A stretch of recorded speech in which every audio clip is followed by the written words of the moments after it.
So it's been a journey to get here, but since it's the final trip we're going to be making this year for the national tournament, I think it is the perfect time to show you what is in my bag as a D1 sports videographer and photographer. My name is Tyler Friedline. I'm the UND Assistant Director of Video Content. I specialize in hockey content mainly. And without further ado, let's just walk you through what is in my kit so that I can get going to Vegas for the Frozen Four. First off is the A7CR. This thing is an absurd 61 megapixels and is a little overkill for hockey, but the ability to crop as much as I can is such a blessing, especially when you see what lenses I'm bringing along with me. This does come with some downsides though, with slower shutter speeds and a higher noise at higher ISOs. The bright side, however, is that this is still a phenomenal hybrid camera, and if I need a quick video clip, I can bop it into video mode here, and all my settings change over, which is beautiful if I need something for extra range. Now, let's get into the camera that's in my hands 24/7, that being the FX3. It was my dream camera for so long, and I'm still growing into it, even today, more than a year after my purchase. Being able to shoot 120 10-bit 4K uncropped is just beautiful, man. And having the dual base ISO at 12,800 has been such a massive quality of life change for my run and gun style of shooting. Since most college arenas have absolutely pathetic lighting, 12,000 ISO is a must-have in my eyes. Another massive plus to this is how customizable the rigging is. This has to be one of the most fluid cameras I've ever used, and I love how it can either build up or build down depending on what it's needed for.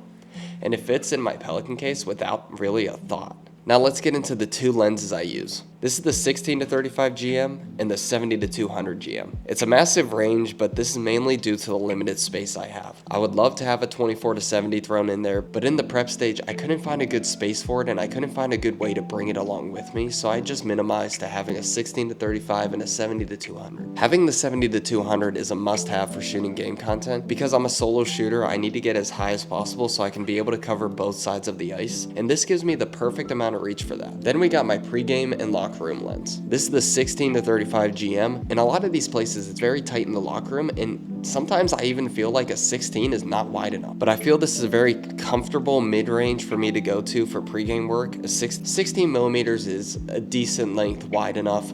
I sometimes wish it was 12, but you can't really complain, especially when you can punch into 35 if needed. This is probably my favorite lens I've ever used, and the sharpness and autofocus is just so unmatched. Then we got my main monitor. This is the Atomos Ninja 5, and it's been an absolute beauty to use for the last few years. My favorite feature of the lens is the aspect markers.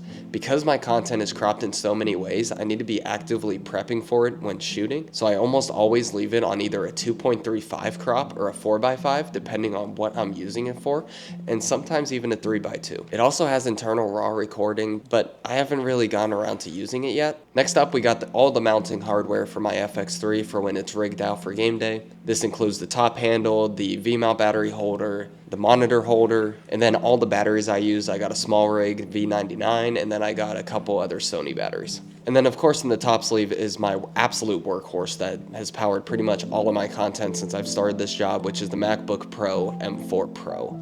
I have to say this is pretty much my endgame kit, and unless I squeeze a 24-70 in for the trip, I think this might just be how it is for the rest of my life. I haven't found a single piece of gear in this kit that has made me think I need more, I need less. It's just all perfect for what I do. And if you found something that could be helpful for your workflow, let me know. All the links are going to be in the description. Have a good one, and I'll see you guys next time.